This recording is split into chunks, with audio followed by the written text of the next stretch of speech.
Nous allons démarrer la conférence sur l'installation en libéral, donc présentée par le docteur Romain Bossis, qui est médecin généraliste, et le docteur Zachary Kaouch, qui est radiologue. Donc, je laisse la parole aux experts. On est des experts, du coup. Bonjour à toutes et à tous. Donc, je suis ravi qu'il y ait autant de monde dans la salle pour discuter de l'installation en libéral. Alors, je ne sais pas trop ce qui a été prévu. Je pense que l'intérêt, c'est peut-être qu'on fasse un témoignage sur notre expérience personnelle d'installation et puis qu'après, vous puissiez poser des questions sur votre projet professionnel, sur les inquiétudes que vous pouvez avoir, ou voilà, si ça vous convient. Tu veux commencer Pas de souci. Ouais. Ce qu'on peut peut-être faire, c'est... Enfin, moi, je vais peut-être raconter un peu comment ça s'est passé pour moi. Je pense que comme tout le monde, on commence par des remplats.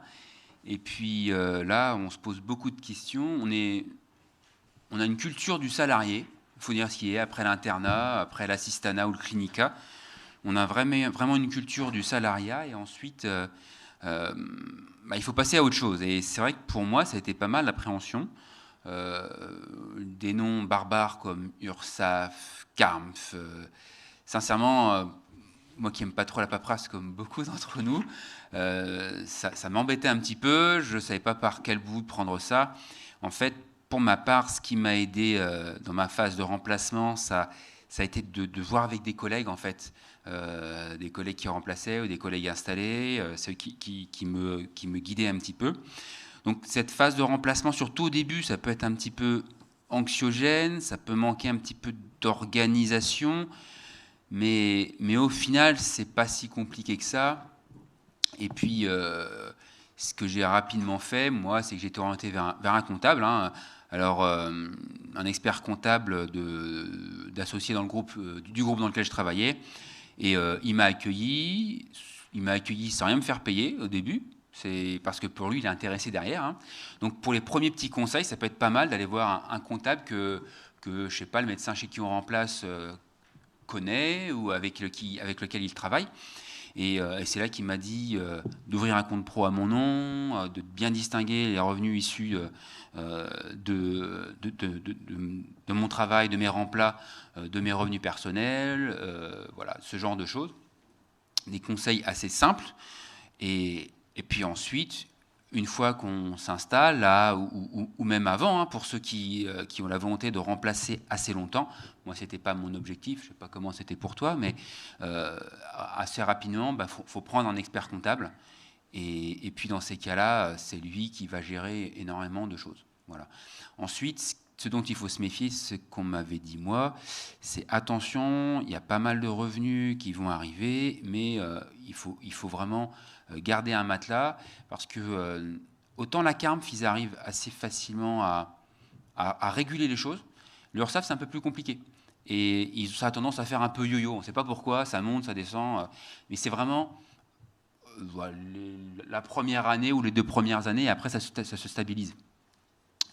Voilà. Et après, une fois qu'on est installé, c'est vraiment le comptable qui s'occupe de tout, quoi. Il n'y a plus grand-chose à faire, et c'est beaucoup plus simple. Voilà. Voilà mon expérience de l'installation. Alors là, je suis désolé, j'ai beaucoup parlé des contraintes administratives, mais après on pourra parler dans un second temps de choses un peu plus intéressantes, je pense. Je te laisse parler. Du coup, moi, je vais peut-être revenir sur mon expérience avant de parler de comptabilité, etc. Moi, je suis installé donc en maison de santé pluriprofessionnelle à La Roche-sur-Yon, en Vendée. Donc, je suis installé depuis 2018, donc ça va faire un petit peu plus de 4 ans. Et j'ai fait mon internat sur Angers. Et puis, en fait, sur la dernière année d'internat, j'ai fait un Hugo, c'est un interchu régional, ce qui m'a permis de faire un semestre sur les urgences de La Roche-sur-Yon et puis ensuite un SASPAS sur la Vendée. Et en fait, j'avais déjà plus ou moins le projet, pour des raisons personnelles, de rester sur La Roche-sur-Yon, et j'étais déjà en contact avec des médecins dans une maison de santé qui venait d'être construite et dans laquelle il y avait encore des locaux. Et donc, du coup, j'ai fléché un peu mon dernier stage en ambulatoire dans cette structure pour pouvoir y être une journée par semaine et puis voir comment ça se passait. Sur la fin de mon internat, j'ai fait quelques remplacements pour voir aussi ce qui se passait sur d'autres cabinets. Et puis, en fait, assez naturellement, en fait, j'avais pas tellement envie de faire beaucoup plus de remplacements. Alors, il y a peut-être des médecins généralistes, enfin des internes en médecine générale ou des remplaçants dans la salle. C'est intéressant de savoir. Ouais, C'est intéressant de savoir un petit peu qui est. à qui on s'adresse. Ouais. Vous êtes ceux qui sont internes, est-ce qu'ils peuvent lever la main? D'accord. Ceux qui sont remplaçants? D'accord. Ceux qui sont non généralistes. Ah oui. Vous faites quoi comme spécialité, les non généralistes? Chirurgie. D'accord. Et là-bas, vous faites quoi? Urgence. D'accord. Ok. Bon, je termine du coup là-dessus. Voilà, donc assez naturellement, j'ai eu l'opportunité de reprendre une patientèle et puis en fait, je me suis installé assez rapidement. Alors, ça va peut-être parler aux généralistes, mais du coup, le cœur du métier, c'est vraiment le suivi des patients au long cours, pouvoir s'impliquer dans leur prise en charge, les voir évoluer. Moi, j'avais pas tellement envie de papillonner de remplacement en remplacement. C'est pas quelque chose qui m'intéressait énormément. Et du coup, je me suis installé assez rapidement après ma thèse. Après, tu parlais du statut libéral. Ça va parler à tout le monde. Je pense qu'il faut mettre de côté cette question-là parce qu'en fait, en effet, quand on est externe ou interne, qu'on a bossé quasiment tout le temps à l'hôpital, on a un peu formaté en mode salarié. Mais en fait, le salariat ou le libéral, c'est juste une histoire de statut fiscal personnel, en fait. Après, dans sa pratique, on peut être dans des cabinets de groupe, que ce soit en médecine générale ou dans d'autres spécialités, où en fait, on fonctionne quasiment avec le même confort que dans le salariat. En fait, c'est une question d'organisation. Moi, je compare souvent sur La Roche-sur-Yon le centre municipal de santé et puis la maison de santé dans laquelle j'exerce. Quand j'en discute avec mes collègues, je ne vois pas tellement de différence sur l'organisation pratico-pratique du cabinet. La grosse différence, c'est que j'ai cette liberté d'exercice dans mon organisation du temps, si j'ai besoin de travailler plus parce que j'ai un projet personnel, etc. Et donc, je suis beaucoup moins contraint par ces questions-là. Alors, c'est vrai que le salariat apporte une stabilité, mais en même temps, on est quand même un peu contraint par un employeur, par une manière de travailler. Donc, c'est vrai que moi, j'ai plutôt tendance à dire, voilà, le statut, enfin, le libéral, c'est un statut fiscal personnel, mais on peut tout à fait être dans une structure libérale avec le confort du salariat, entre guillemets, avec, comme tu disais tout à l'heure, tout un tas de structures à côté qui vont venir nous dégager de toutes les contraintes administratives. Tu le disais très bien, c'est vrai que moi j'ai fait ma compta un petit peu tout seul les 2 premières années, et puis très vite j'ai passé la main au comptable, et c'est vrai que maintenant c'est lui qui gère toute la partie facture, déclaration, etc., URSSAF et compagnie. Donc en fait, j'ai pas l'impression de me prendre la tête sur ces questions-là. Pareil sur les assurances, pareil sur la banque, à partir du moment où on a un référent, avec une relation de confiance avec cette personne-là, et puis d'autres structures autour qui peuvent nous conseiller. C'est vrai qu'on est très vite dégagé de ce côté un petit peu pénible, anxiogène du libéral. Mais voilà, en tout cas dans ma courte expérience d'installation, j'ai pas l'impression, j'ai pas le sentiment que ça vient empiéter sur ma pratique professionnelle. Après, là où je rejoins Romain, c'est que finalement, quel que soit le statut, le métier, ce sera le même. Que l'on soit... Il y a une interne qui est aux urgences, en radio, en chirurgie, que ce soit à l'hôpital. Parce que c'est vrai que, je prends l'exemple du chirurgien, l'internat est long, il y a nécessairement un clinica ou un assistante derrière, et c'est vrai qu'on a... Enfin, l'hôpital, c'est un peu notre maison, quoi. Enfin, il faut dire ce qui est entre les gardes, les week-ends, etc. On connaît que l'hôpital et on a parfois de l'appréhension. Mais en fait, en pratique, en dehors de ce que dit Romain, c'est vraiment un statut fiscale ou organisationnelle, mais le métier, c'est le même. C'est-à-dire que quand on s'installe, il faut choisir un établissement qui nous convient, avec une équipe. Le chirurgien, il va s'installer dans une équipe structurée dans sa spécialité. J'ai une bêtise, ou enfin je simplifie peut-être, mais si on fait de la chirurgie viscérale, c'est quand même pas mal d'avoir un gynéco pas loin. Voilà, c'est vraiment un travail d'équipe. L'équipe de radio, l'équipe de médecine ou d'aval, c'est vraiment un travail d'équipe. Et je pense que quand on s'installe, il faut choisir également un établissement et une équipe avec laquelle on va travailler. Concernant donc l'installation, c'est vrai qu'il y a pas mal d'opportunités et dans de nombreuses spécialités. Le choix peut être large et parfois trop large. Par exemple, nous en radio ou en médecine G, je pense qu'on peut s'installer un peu partout. Et il faut... Bon, je pense qu'il y a encore un peu de marge. Hein. Il y a encore quelques années où ce sera comme ça. Et c'est vrai qu'il faut vraiment choisir une équipe où on se sent bien. Parce que c'est comme pendant l'internat, on va y passer du temps. Ça, c'est une certitude.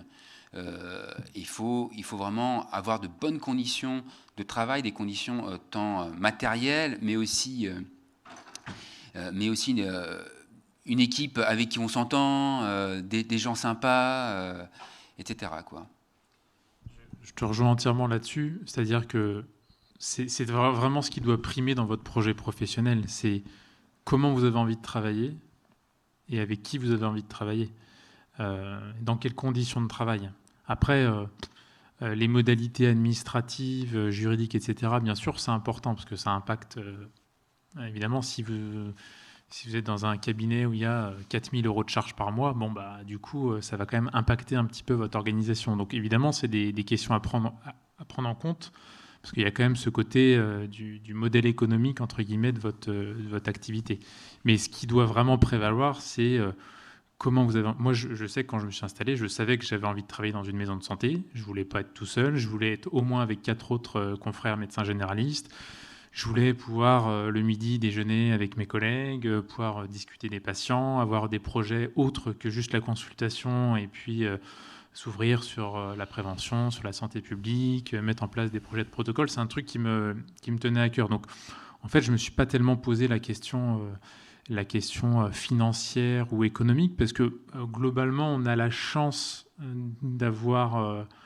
un métier où de toute façon les revenus sont quand même assez conséquents et globalement assez assurés, enfin, à moins de s'installer en centre-ville de La Rochelle, où c'est peut-être une des rares zones surdotées en France. Globalement, si demain vous posez votre plaque dans quelle que soit la spécialité dans la région, vous avez quasiment la certitude derrière de pouvoir avoir des revenus conséquents. Donc la question financière, elle est importante, mais elle est pas, à mon avis, c'est pas, à mon avis, la question principale. C'est vraiment ce que tu dis, c'est-à-dire voilà, avec qui on a envie de travailler, comment on a envie de travailler.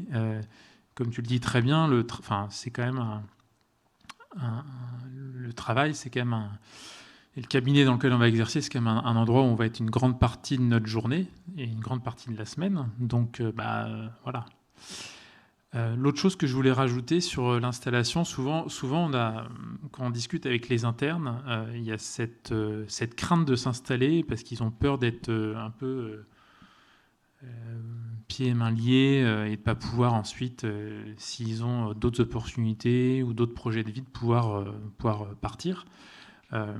Aujourd'hui, on est quand même sur des modalités administratives, ce qui fait que c'est beaucoup plus souple. Moi, je sais que dans la maison de santé dans laquelle je suis, on a 3 mois de préavis. Si demain, je sais pas, au niveau personnel, j'ai besoin de changer de ville ou ça se passe pas bien, voilà, rien ne m'empêche de poser mon préavis et puis de partir sur un autre projet. D'autant plus qu'on est de plus en plus locataire des locaux qu'on utilise et donc du coup, on n'est pas forcément lié à l'immobilier. Vous avez peut-être entendu parler des SCI. Voilà, alors ça dépend des spécialités, mais même en médecine générale, il y a quand même de moins en moins de collègues qui sont propriétaires des locaux dans lesquels ils exercent, et donc du coup, il y a moins de, entre guillemets, d'obligations par rapport à ça. Et donc c'est beaucoup plus souple de pouvoir faire évoluer son projet professionnel. Et voilà, faut pas considérer l'installation comme quelque chose de définitif. Et voilà, enfin c'est pas quelque chose de rigide. Hein. Enfin, je sais pas ce que tu en penses à ce niveau-là. Oui, en fait, il faut regarder les contrats. En fait, tout est écrit, ça va dépendre du contrat, et c'est pour ça que c'est important de se faire conseiller. Alors à l'Union, vous pouvez appeler, il y a des juristes, il y a le conseil de l'ordre aussi qui peut vous aider pour ce genre de choses. Moi, je voulais revenir sur quelque chose que tu as dit tout à l'heure. C'est vrai qu'à mon sens, il y a le distinguo entre l'exercice salarié à l'hôpital ou ailleurs. C'est vraiment qu'on choisit ce qu'on fait. C'est-à-dire que si, par exemple, on est médecin traitant et qu'on veut développer une activité un peu particulière, on le fait. Personne ne pourra nous dire « non, tu fais pas ça ». On choisit ce qu'on fait. À titre d'exemple, nous, enfin, dans le groupe où je travaille, moi, je fais de l'imagerie cardiaque et c'est du matériel assez particulier. C'est-à-dire que le scanner cardiaque, c'est un scanner qui est plus coûteux, évidemment, et qui a un certain nombre d'exigences. C'est-à-dire que si on veut avoir une imagerie de qualité, malheureusement, il faut du matériel particulier. Le choix, on le fait, on sait que ça nous coûte, mais c'est nous qui le faisons. Pour avoir vécu la même expérience à l'hôpital, on avait le choix entre deux scanners, fait pas le constructeur, le scanner A, le scanner B. Nous, on voulait le scanner B. Hein. Et quand je dis l'hôpital, c'est le CHU de Nantes. C'était il y a quelques années, depuis, ils se sont équipés. On voulait le scanner B. Eh bien non, les administratifs, ils nous donnaient le scanner A. Ça c'est mon exemple à moi, mais je pense que c'est la même chose partout. Au cabinet, chez le médecin traitant, si par exemple on est à l'ergo, on peut choisir, on peut s'orienter vers ce que l'on souhaite. Alors on n'a pas les contraintes administratives au-dessus qui nous imposent des choix qui ne sont pas les nôtres. Et c'est vraiment cette liberté-là qu'on a dans le milieu libéral. Je vais illustrer ce que ça peut représenter au niveau de la médecine générale, mais c'est la même chose. Dans les jeunes qui s'installent, je ne sais pas, on va peut-être échanger après parce qu'on parle beaucoup, mais dans votre projet professionnel, mais quand je vois mes jeunes collègues installés sur le territoire, en fait, on a tous plus ou moins une activité un peu mixte, c'est-à-dire qu'on est 3 jours et demi au cabinet, parce que voilà, le cœur de métier, c'est le suivi des patients au long cours, et puis voilà, c'est l'ADN de la médecine générale. Mais on a tous envie d'avoir une activité un peu mixte. Alors moi, je fais un peu de régulation au centre 15, je suis impliqué un petit peu au sein de la CPTS, donc du coup, j'ai d'autres activités annexes. Et puis mes collègues, c'est la même chose. Hein, des collègues qui font un peu de vacation en orthogénie ou qui font un peu de médecine du sport. Et donc on a tous un pied dans une autre activité en plus de notre suivi de médecine générale. Et donc, quand on veut faire se former, faire des DU, faire des capacités, le statut libéral permet quand même de le faire de manière beaucoup plus fluide et beaucoup plus simple. Il n'y a pas besoin de demander l'autorisation de l'employeur. On est maître de comment est-ce qu'on a envie de faire évoluer son métier et son mode d'exercice. Et puis sur le matériel, tu l'as très bien dit sur la radiologie, où c'est vrai que le matériel, c'est quand même une partie très importante et indispensable dans votre pratique professionnelle, mais en médecine générale, c'est la même chose. Hein. Là, on est en train de voir au cabinet pour acheter une MAPA, parce qu'on a une difficulté d'accès en cardiologie, et puis pour la surveillance des patients hypertendus, ça nous paraît intéressant. Bon, voilà, on se met d'accord entre nous, et puis on l'achète. On ne va pas demander l'autorisation d'un tel ou d'un tel. Là, on est sur un projet d'acheter un échographe pour faire un petit peu d'échographie de médecine générale. Alors, pas devenir radiologue, hein. Mais là c'est la même chose. Je veux dire, c'est nous qui décidons comment est-ce qu'on a envie de faire évoluer notre outil de travail. Si demain on veut racheter un électrocardiogramme, voilà, on est décisionnaire. Alors forcément on est de plus en plus dans des structures de groupe, donc il faut se mettre d'accord avec ses collègues, mais on n'a pas demandé l'aval de tel ou tel administratif. C'est nous qui choisissons comment est-ce qu'on oriente notre pratique par rapport aux patients, par rapport à notre projet de santé, notre projet de soins. Donc ça c'est un point essentiel. Peut-être on a pas mal parlé, peut-être qu'on peut laisser la salle poser des questions et puis qu'on rebondisse un peu sur vos questions ou vos attentes. Je ne sais pas si vous faites passer un micro ou il y avait des questions sur le... Je vois qu'il y a quelqu'un Il y avait une application, mais pour l'instant, il n'y a pas de questions sur l'application. On ne voit pas très bien C'est possible d'éclairer la salle ou pas? Je ne sais pas si... Oui, j'avais une petite question. C'est quand on est salarié quand même à l'hôpital, c'est rassurant, notamment en termes de si on est en arrêt de travail, si on a des soucis de santé ou une grossesse quand on est une femme. Voilà, comment ça se passe en libéral? Alors, ça a changé récemment, mais depuis quelques années, en fait, alors notamment en médecine générale, mais c'est le cas pour les autres spécialités, les conditions, notamment pour le congé maternité, congé paternité, les indemnités journalières en cas d'arrêt, elles sont quasiment en train de devenir les mêmes qu'en salariat, hein. Donc, à partir du moment où tu es médecin installé, conventionné avec l'assurance maladie, alors déjà, il y a une prise en charge importante des cotisations sociales, hein, donc ça, c'est quand même assez avantageux par rapport à d'autres professions libérales. Et puis, voilà, si tu es en arrêt de travail, alors il y a un délai de carence, voilà, mais ça se rapproche peu ou prou de plus en plus au salariat. Et puis, la seule différence, c'est qu'en libéral, ben, en plus de l'assurance maladie, tu as souvent une prévoyance. Oui, c'est ça. Hein, donc tu cotises en plus, ce qui permet de couvrir notamment les charges de fonctionnement de ton cabinet, euh, et puis les éventuelles gardes, etc.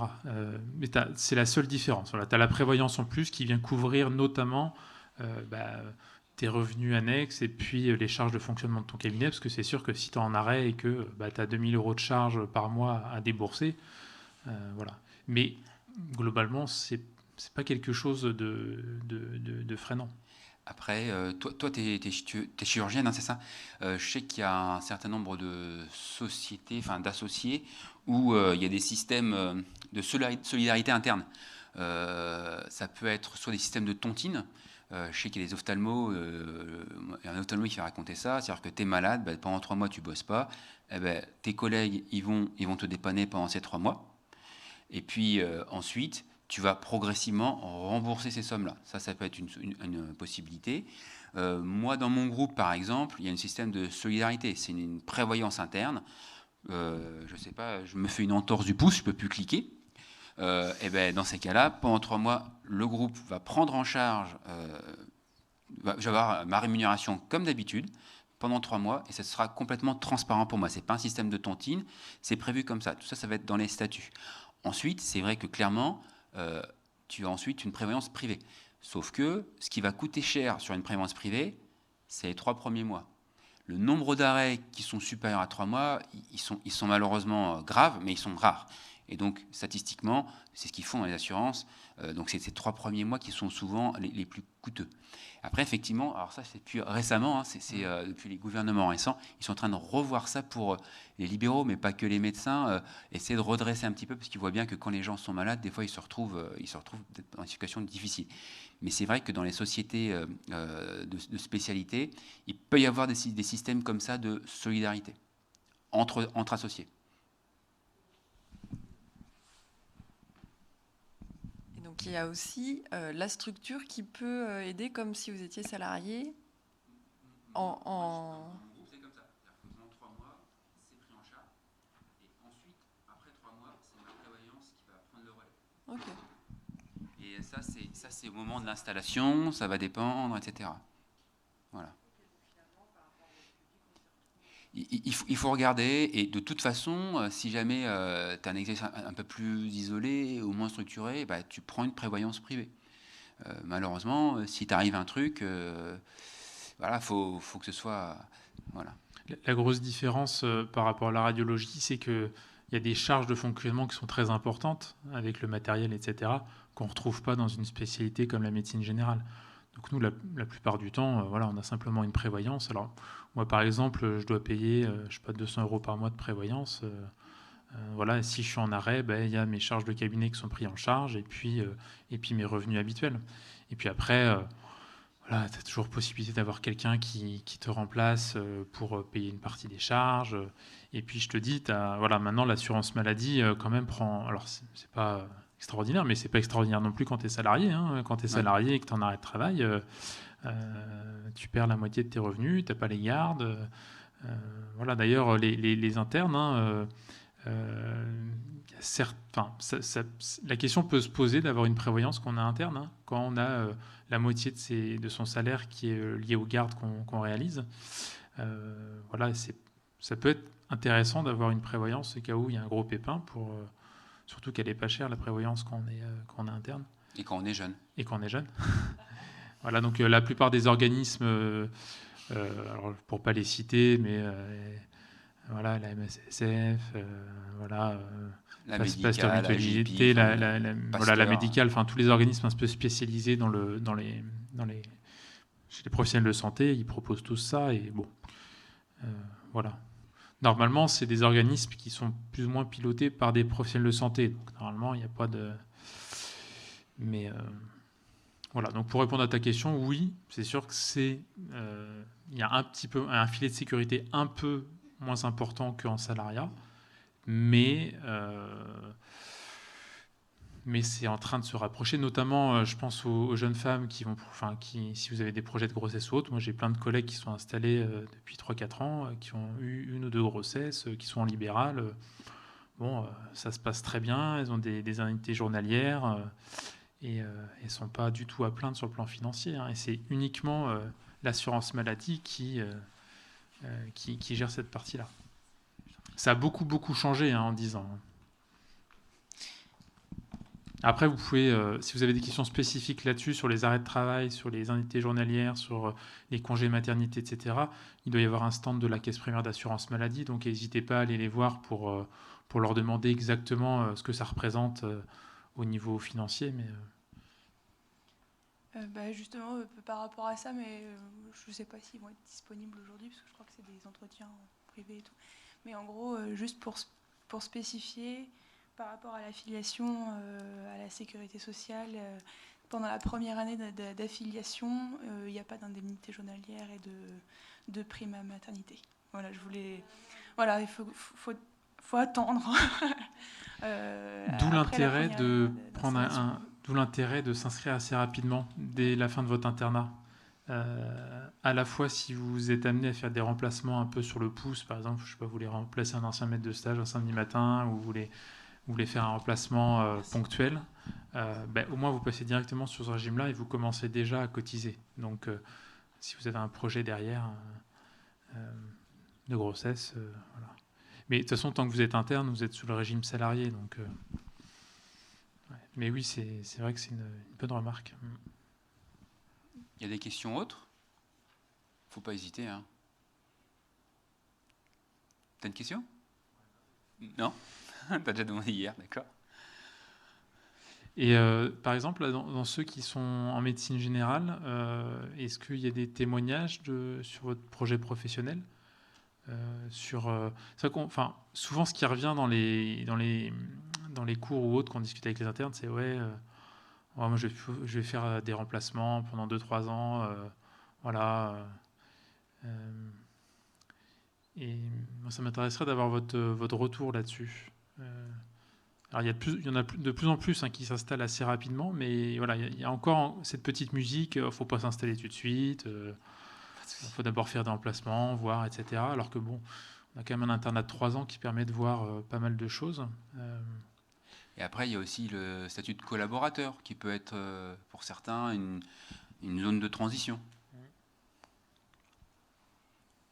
Collaborateur libéral, par exemple, ou il y a plusieurs statuts de collaborateur. C'est plutôt rassurant, hein, pour un interne de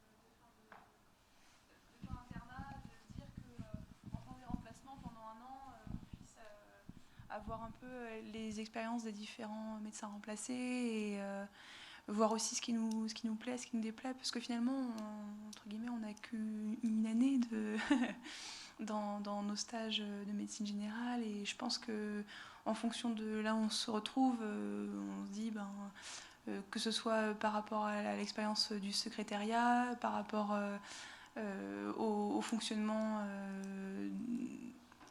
d'activités des médecins qui sont seuls au cabinet, qui sont à plusieurs, qui sont en maison de santé pluriprofessionnelle.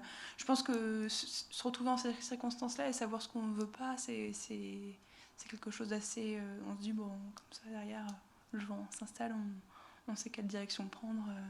C'est vrai que ça dépend beaucoup de la maquette pendant ton internat. C'est vrai que si tu es passé en stage de niveau 1 et en ça se passe dans des cabinets assez divers, assez variés, avec plusieurs manières de travailler, je pense que tu as quand même moyen en un an, sur 6 cabinets différents, de te faire un peu une idée de ce que tu veux, ce que tu veux pas. Et puis en fonction de ton lieu de vie par rapport aux aspects un peu plus personnels, de pouvoir construire ton projet professionnel. Mais je pense que c'est pas évident de faire des remplacements dans plusieurs cabinets, à chaque fois de se réhabituer à un fonctionnement, à une secrétaire différente, à un logiciel différent. Moi, c'est ce que je dis souvent aux jeunes collègues. La seule différence, c'est que eux, ils se prennent la tête pour savoir quand est-ce qu'ils vont travailler. Moi, je me prends la tête pour savoir quand est-ce que je vais prendre mes vacances. Sauf que normalement, il y a moins de vacances que de semaines travaillées. Donc, globalement, ils prennent, pour en discuter avec mes collègues qui remplacent, c'est vrai que essayer de boucher leur planning, etc. Puis parfois se retrouver un petit peu... Après, ça fait partie aussi des choses qui font un peu peur. De savoir pouvoir prendre nos vacances et réussir à se faire remplacer. Actuellement, ça n'a pas l'air simple partout. Non. Les praticiens avec qui je travaille actuellement, ils n'arrivent pas toujours à se faire remplacer. Et ça, c'est un point important dans le projet professionnel. Parce que la grosse différence par rapport au salariat, c'est que quand on est maître de son outil de travail et de sa manière de travailler, on peut très vite se laisser déborder. Prendre des patients. Au début, on fait que la matinée, puis en fait, la matinée se transforme en journée. Donc, en effet, ça, c'est un point qui n'est pas évident à gérer. C'est-à-dire s'astreindre, entre guillemets, à rester dans un cadre, parce qu'en fait, on peut très vite finir à 20h le soir, ou des demi-journées se transforment en journée. Et puis pour les congés, c'est la même chose, hein. Ça dépend aussi de l'organisation du cabinet dans lequel tu as envie de travailler. Mais globalement, si tu es dans un cabinet de groupe, et qu'il y a une solidarité entre les collègues et qu'il y a une bonne entente, même s'il n'y a pas de remplacement, tu arrives à t'organiser. Après, c'est sûr qu'il y a des territoires où c'est plus compliqué, mais c'est vrai que les congés, la possibilité de partir en formation, la possibilité de... c'est une part importante, à mon avis, dans la réflexion sur le projet professionnel, parce que la vie, c'est pas que le travail non plus, quoi. Et que si on veut pouvoir durer dans le temps, faut aussi prendre en compte cette question-là. Après, c'est tout l'intérêt de travailler en équipe. On va prendre le chirurgien viscéral, ils sont 4 dans un établissement. Il y en a un qui va partir en vacances. L'été, souvent, tu sais que ton collègue part en vacances, que toi, tu vas pouvoir partir en vacances. Tu auras un peu plus de boulot. Mais c'est comme ça que ça fonctionne. Donc je pense que aussi dans les cabinets en maison de santé pluridisciplinaire, ou quand il y a plusieurs médecins généralistes qui sont associés, tu as ton collègue qui part en vacances en juillet, toi tu vas partir en août. Tu sais que tu auras plus de travail quand lui ne sera pas là, mais voilà, c'est qu'une période. Et après, raisonnablement, on a... Enfin, en tout cas, moi, c'est ce que je constate. Souvent, en août, tu as une diminution d'activité. Les gens, ils partent en vacances. 15 juillet, 15 août, moi, je le vois bien. Il y a moins de monde aux urgences. Il y a moins de patients qui arrivent. Il y a une diminution de l'activité. Donc, effectivement, pour les vacances, surtout les vacances d'été, c'est là où c'est le plus difficile. Quand tu t'associes, que tu n'es pas tout seul, tu t'arranges avec tes collègues.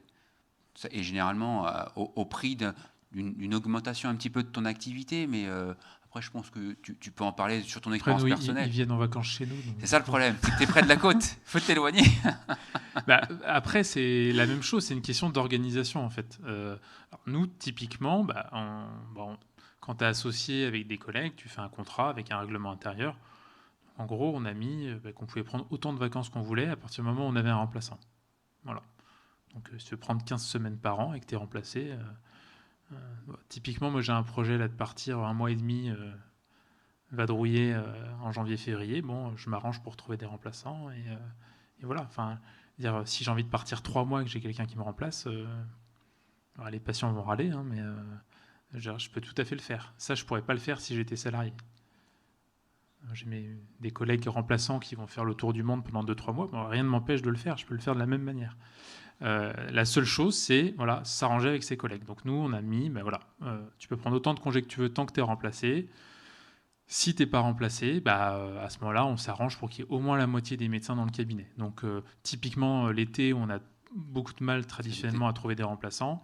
Là, on est parti à tour de rôle et puis on s'est arrangé pour qu'il y ait toujours au moins 2-3 personnes présentes par jour, parce qu'on a aussi un système de tour d'astreinte pour qu'il y ait toujours un médecin joignable jusqu'à 20h. Donc, en fait, on tourne et ça s'organise très bien. C'est juste qu'il y a une solidarité entre les collègues voilà, mais globalement, on arrive tous à prendre entre 8 et 10 semaines par an. Donc, c'est quand même assez confortable. Et puis, quand on a des formations, quand on a des pépins, ça peut arriver. Voilà, tu es malade, tu t'arranges avec tes collègues. Et puis, ça peut se faire dans une maison de santé, mais ça peut se faire aussi de manière un peu différente sur des cabinets où tu es 2 ou 3. Nous, on a des cabinets qui s'arrangent avec les cabinets d'à côté, notamment sur les samedis matins, voilà, tout est une question d'organisation. Je pense que ce qui est important, c'est quand tu remplaces, c'est que et quand tu veux t'installer, tu trouves une structure qui est déjà organisée, tu vois, qui est bien organisée. Et ça c'est vrai que c'est peut-être je sais pas si c'est facile à percevoir quand tu fais des remplacements un peu partout, mais s'il y a un élément aussi important, c'est comment c'est organisé. Si tu sens que c'est que des garçons et que c'est un peu le foutoir, tu dis hop, je vais peut-être pas y aller. Quand tu sens que c'est un peu sexiste comme remarque. Je sais bien, mais il y a des garçons très bien organisés, tu sais. Je sais bien. Et à l'inverse, si tu vois que c'est une équipe qui est super organisée, là tu te dis c'est super. C'est un point qui est important, tu vois, c'est ce qui te dit, tout est organisé, ils ont un contrat, c'est fait comme ça. L'été, on fait un peu chacun son tour, voilà. Je crois qu'il y avait une question là-haut. Non ? Top. Ouais. Attends, je t'amène le micro.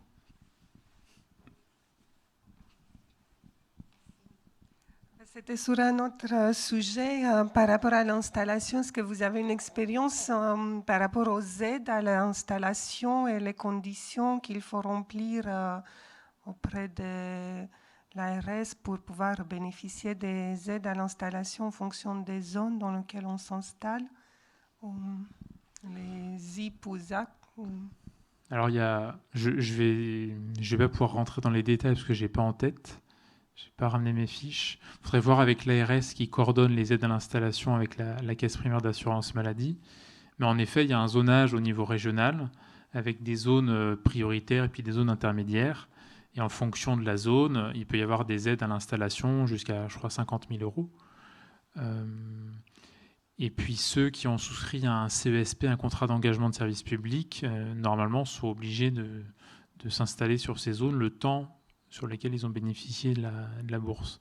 Voilà. Après, sur les zonages, les différents types d'aides, je pense que le mieux, c'est que vous alliez directement sur les stands de l'ARS et de la CEPAM pour voir exactement. Voilà, mais il y a plusieurs types d'aides qui ont évolué récemment, qui ont été fusionnées dans une aide un petit peu unique, je crois. Mais après, sur les autres spécialités, je ne sais pas. Je crois qu'il y a des aides aussi sur les autres spécialités pour les installations. Mais plutôt aller voir sur le stand de l'ARS ou de la caisse primaire d'assurance maladie. Après, c'est intéressant ce que tu disais là sur l'organisation des cabinets. C'est un truc, je pense, notamment les internes de médecine générale, mais aussi les autres spécialités. Je pense qu'on se rend assez vite compte de comment est structuré le cabinet, parce qu'il y a en effet le soin, voilà, les consultations, les interventions chirurgicales pour les chirurgiens, voilà. Mais il y a tout ce qu'il y a derrière, c'est-à-dire le logiciel, l'organisation du secrétariat, l'organisation des astreintes, l'organisation du ménage, la maintenance dans certains bâtiments. En plus, maintenant, on n'est plus... la plupart des cabinets, maintenant, quand même, sont des structures de plus en plus grosses, où il y a de plus en plus de choses à gérer. Et du coup, c'est vrai qu'arriver dans une structure où ça tourne, où voilà, les contrats de maintenance sont gérés, il y a une coordinatrice qui gère tout, il y a un agent qui gère le réassort des consommables, voilà, c'est quand même hyper confortable. Et ça, c'est à mon avis quelque chose aussi à prendre en compte quand vous installez. C'est-à-dire vaut mieux en effet arriver dans une structure où ça roule, où ça tourne, où toute la logistique entre guillemets est organisée, parce que ça peut vite être chiant. Mais c'est chiant aussi en salariat. Hein. Moi, ma collègue au centre municipal de santé qui se retrouve à devoir, alors j'exagère, mais faire 3 formulaires en triple exemplaire pour commander un stylo Bic. Voilà, c'est... moi, si j'ai besoin d'un stylo Bic, je vais l'acheter et puis basta, quoi. Hein. Donc, je caricature un peu. Mais voilà, en tout cas, la structuration et l'organisation des cabinets, notamment dans un contexte où les cabinets, notamment les maisons de santé, sont de plus en plus importantes, c'est quelque chose d'important. Et puis, il y a la question aussi qui fait peur parfois, c'est l'embauche de personnel. Puisque quand on est installé, souvent on est employeur du personnel des cabinets médicaux, que ce soit la secrétaire, que ce soit la femme de ménage, que ce soit d'autres personnels. Vous avez peut-être vu là, dans le hall, le groupement d'employeurs de l'URML. Donc ça, c'est en gros un groupement régional qui permet que ce ne soit plus vous l'employeur. C'est-à-dire que vous déléguez le recrutement, la partie management, ressources humaines, à ce groupement qui est l'employeur de la personne que vous recrutez et qui est mis à disposition de votre cabinet. Moi, dans la maison de santé où je suis, on a 3 personnes. On a une secrétaire qui historiquement était là, donc on la recrute en direct par la société de la maison de santé. Mais par exemple, on a recruté une coordinatrice à temps partiel pour la maison de santé, mais c'est le groupement qui est l'employeur. On a recruté une agent d'accueil et assistante administrative qui accueille les patients, qui gère un petit peu les consommables, etc. Mais c'est le groupement qui l'a employé. Donc, si un jour on a un souci économique parce qu'il y a des départs de collègues, finalement, pour nous, ça a peu d'impact puisque c'est le groupement qui va gérer toute la partie reclassement professionnel ou éventuel licenciement. Donc ça, c'est ce qu'on disait tout à l'heure. Hein, voilà, il y a quand même toute une galaxie autour de notre activité qui permet de nous délester de toute la partie un peu anxiogène. Voilà, l'embauche, la comptabilité, la gestion, et pouvoir se concentrer sur notre cœur de métier qui est le soin. Oui.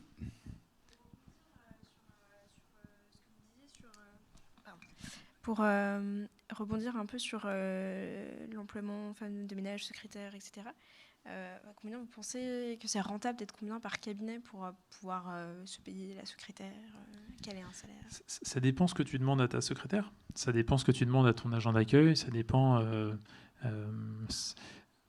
nous, on a une secrétaire à 31 heures par semaine pour 5, bientôt 6 titulaires. C'est pas beaucoup, hein. Par contre, on a l'agent d'accueil qui l'épaule un petit peu. On a une coordinatrice de la maison de santé qui gère toute la partie voilà, plutôt autour du soin. Voilà. Et puis on a un télésecrétariat en plus et on a Doctolib. Donc en fait, voilà, il y a des cabinets, je pense à un collègue là pas très loin, où ils ont 2 secrétaires et 2 assistantes pour 5 médecins. Donc beaucoup plus. Par contre, ils n'ont pas de prise de rendez-vous en ligne, ils n'ont pas de télésecrétariat. Donc après, nous, on a pris ce parti-là parce qu'on trouvait que c'était plus efficace d'avoir une secrétaire qui puisse vraiment se concentrer sur la partie administrative, une qui fasse plus l'accueil, et puis déléguer une partie des appels à un télésecrétariat en lien avec Doctolib. Et on fonctionne comme ça en mode un peu hybride. Mais c'est propre à chaque cabinet. Hein. Il y en a qui préfèrent avoir... voilà. Et puis il y a les assistantes de consultation qui arrivent là de plus en plus dans les cabinets, donc qui jouent aussi, qui prennent en partie en charge des questions administratives. Donc ça, c'est vraiment propre à chaque cabinet et à comment tu as envie de t'organiser. Moi, ce matin, je parlais avec Philippe Collen. Philippe Collen, c'est quelqu'un du bureau et lui, un Vendéen. Voilà, c'est un mec bien, c'est un Vendéen. Il a installé, lui, il fait partie de la CPTS de Montaigu, et lui, par exemple, il va prendre, lui, il a quel âge? Il s'approche de la retraite et il a pris un assistant médical pour notamment les tâches. Il m'a dit comment les tâches médico-sociales, remplir les dossiers d'APA, de choses comme ça. Voilà, il a pris quelqu'un pour ça. En fait, ça va dépendre un peu de ce que tu veux faire, ce dont tu as besoin, et c'est exactement ce qu'illustre Romain. Ça va dépendre un peu de ce que tu veux faire. Mais c'est vrai que s'il y a une chose à retenir, c'est que ce qu'on veut faire, c'est voir du patient, c'est faire de la médecine, et ce qui est à côté, ça nous embête, tous. Enfin, je ne connais pas un médecin qui adore remplir ses déclarations ou remplir de la paperasse. Et après, il faut réussir à trouver un équilibre économique, parce que c'est une réalité, hein. C'est exactement la question que tu posais, à partir de combien est-ce qu'on prend une secrétaire, etc. Il faut réussir à trouver un équilibre économique et un équilibre personnel, et de façon à avoir la meilleure efficience, de pouvoir faire le maximum des médecines et de s'épargner ces tâches rébarbatives qui nous embêtent tous. Et de toute façon, ton patient, ce qu'il te demande principalement, c'est de le soigner. C'est ça qui est important. Et la difficulté, effectivement, à mon sens, hein, mais ça, c'est... faut pas hésiter à appeler des collègues. Je pense que, tu vois, si tu t'installes ou tu veux créer une structure avec, vous êtes 3-4 collègues qui veulent créer un cabinet, je pense que tu peux tout à fait appeler soit les unions, soit le conseil de l'ordre, ou un cabinet pas très loin. Tu vois, je pense que, imagine, tu as quelqu'un qui t'appelle parce qu'ils veulent créer un cabinet je ne sais où, eh ben, Romain, il peut tout à fait te faire part de son expérience et pour aider à l'installation, quoi. C'est le rôle de l'union régionale, hein, des médecins libéraux, de pouvoir t'accompagner sur le plan logistique, RH, etc. Et puis maintenant, il y a de plus en plus de CPTS. Hein. Je ne sais pas si tout le monde est au clair sur ce que c'est, les CPTS, ou c'est un gros mot. Les communautés professionnelles territoriales de santé, hein, qui sont des associations à l'échelle d'une population qui rassemblent tous les professionnels de santé, qui ont de leur mission principale l'accès aux soins, la coordination et la prévention, et qui jouent aussi ce rôle de maillage territorial pour épauler les projets de santé sur les territoires en lien avec les maisons de santé. C'est vrai que nous, on a la chance en Vendée d'être intégralement couverts. Je sais que c'est un petit peu plus compliqué sur le 44 et sur le 49. Après, nous, on n'a pas tellement le choix vu la situation démographique. Mais voilà, ça peut être aussi des structures d'appui pour vous soutenir là-dessus. Et puis, tu citais l'exemple de Philippe tout à l'heure. Moi, le médecin à qui j'ai repris la patientèle il y a 4 ans, elle travaillait à mi-temps. Bon, un mi-temps de médecin, donc elle était à 35 heures par semaine au cabinet. Elle avait une secrétaire à plein temps, pour elle toute seule. C'était son choix. Alors, oui, ça lui coûtait cher. Oui, elle avait des revenus un peu moins conséquents. Mais c'était son choix pour son confort de travail. Elle préférait gagner 1 000 € de moins par mois et puis être tranquille et puis d'avoir quelqu'un en permanence. Et sa collègue, qui était dans le même bureau, elle n'avait pas de secrétaire. Et c'était son choix. Voilà. C'est l'avantage aussi du libéral, c'est que c'est toi qui, en fonction de comment tu as envie de travailler, organise ton temps. Alors, si tu as envie d'avoir 2 secrétaires pour toi tout seul, tu peux. Après, comme tu disais très bien, le modèle économique fait qu'il y a un moment donné, si tu veux quand même pouvoir payer tes factures à la fin du mois, faut un petit peu d'efficience, entre guillemets, parce que même si on est une profession réglementée, conventionnée, il y a quand même un modèle économique qui fait que tu peux pas non plus... Mais puis il y a de plus en plus de rémunérations forfaitaires, notamment sur les maisons de santé. Nous, si on a réussi à recruter une coordinatrice, c'est parce que on a 100 000 € de subvention tous les ans pour la maison de santé, et ça nous permet de recruter du personnel et puis de nous délester aussi de toutes ces charges. Voilà, c'est aussi l'intérêt des structures d'exercice coordonnées. Mais du coup, ça fait un peu de teasing pour la conférence de 14 heures sur les métiers autour du médecin généraliste, les assistants, etc. Donc, si ça vous intéresse de pouvoir avoir des témoignages sur ces questions-là, je vous invite à venir à 14h. Je crois que ce sera dans cette salle-là aussi. Hein. Ouais. Oui, tout à fait. Donc, est-ce qu'il y avait d'autres questions, notamment des non-médecins généralistes, ceux qui envisagent l'installation dans un établissement de santé Ouais. J'avais une question aussi concernant le secteur 1, secteur 2, les avantages, inconvénients. Est-ce qu'il faut... Ça dépend où est-ce qu'on est, ça dépend avec quels associés il y a dans la structure, s'ils sont déjà en secteur 1, secteur 2. Peut-être un petit éclaircissement. T'es en médecine générale, toi ? En radio. Alors le secteur 1 et secteur 2, c'est vrai que c'est pas toujours simple. Ça va dépendre aussi de la présence de secteur 2 dans ton département, dans ta spécialité. Si dans ton département, il n'y a pas de secteur 2, tu pourras difficilement t'installer en secteur 2, dans ta spécialité, j'entends. Après, si par exemple, toi, tu m'avais parlé plutôt le 49, dans le 49, ça ne posera pas de souci, si tu veux te mettre en secteur 2. Alors, l'inconvénient du secteur 2, c'est que tu as un peu plus de charges, mais clairement, sur le plan de la rentabilité, notamment pour certains actes qui sont déficitaires, c'est ce que je te disais hier, hein, tu sais, quand tu fais une biopsie de mammaire, tu travailles à perte, hein. Ça permet de rééquilibrer, parce que c'est ce que je disais tout à l'heure, nous on a une réalité économique. L'hôpital, il peut travailler à perte, c'est pas le problème, c'est tes impôts qui vont payer, ce sont nos cotisations qui vont payer. Toi, malheureusement, si tu travailles à perte, à un moment donné, ça va sortir de la poche de ta famille, entre guillemets. Donc voilà, donc il y a une réalité économique. Effectivement, le secteur 2, ça peut avoir cet intérêt-là. Pouvoir subventionner les activités déficitaires par les activités qui le sont moins. Et par contre, la contrainte, c'est que je sais j'ai un collègue qui ne peut pas se mettre en secteur 2 parce qu'il n'y a personne dans le département qui est en secteur 2 dans leur spécialité. Après, tout le monde est au clair sur ce que c'est le secteur 1, secteur 2 ? Je vais peut-être refaire un petit rappel vite fait. Secteur 1, c'est tarif conventionné. Hein, tous les actes médicaux, quelle que soit la spécialité, il y a un tarif qui est négocié avec la Caisse la Caisse nationale d'assurance maladie. Une GS en médecine générale, c'est 25. Un électrocardiogramme, c'est 14,26 €. Une biopsie mammaire, voilà, je ne sais pas quel code c'est. Enfin, j'imagine que voilà, chaque acte a un prix qui est fixé, qui est négocié avec la caisse. Donc, si on est en secteur 1, on est censé faire la totalité des actes à tarif opposable. Si on est en secteur 2, on peut faire des dépassements d'honoraires. Alors, il y a secteur 2 avec Optam. Optam, c'est un secteur 2 encadré, entre guillemets, qui permet d'avoir quelques avantages.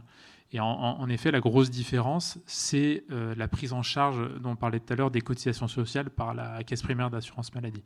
Quand on est installé en secteur 1, on est conventionné. Et donc, du coup, la caisse prend une grande partie de nos cotisations en charge, notamment les cotisations maladie, ce qui est quand même beaucoup plus avantageux sur le plan financier. Voilà, donc pour ce qui relève de la médecine générale, il n'y a pas tellement de questions à se poser, hein. 99, je ne sais pas quel est le chiffre, peut-être 95 ou 98% des médecins généralistes sont en secteur 1. Les rares secteurs 2, ils doivent être en région parisienne ou à Nice. Et puis de toute façon, il y a des critères, hein. Il faut faire un clinica, etc. Mais bon, il n'y a pas d'intérêt économique aujourd'hui à être en secteur 2 en médecine générale. Donc vous ne posez pas cette question-là. Voilà, faut être conventionné. Et puis, on n'en parle pas forcément souvent, vous en avez peut-être parlé avec vos maîtres de stage, mais en médecine générale, il y a énormément de rémunérations forfaitaires. C'est-à-dire que vous avez les rémunérations à l'acte, et puis vous avez de plus en plus de rémunérations liées à votre activité, liées au nombre de patients que vous suivez. Vous avez le forfait patientèle médecin traitant, vous avez les ROSP, les rémunérations sur objectifs de santé publique, vous avez le forfait structure, et tout ça, ça représente quasiment 20, même parfois plus 20% du chiffre d'affaires global. Donc le fait d'être conventionné, ça permet aussi d'avoir tous ces avantages qui sortent un peu du tout tarification à l'acte et qui permettent de valoriser le suivi des patients au long cours, etc.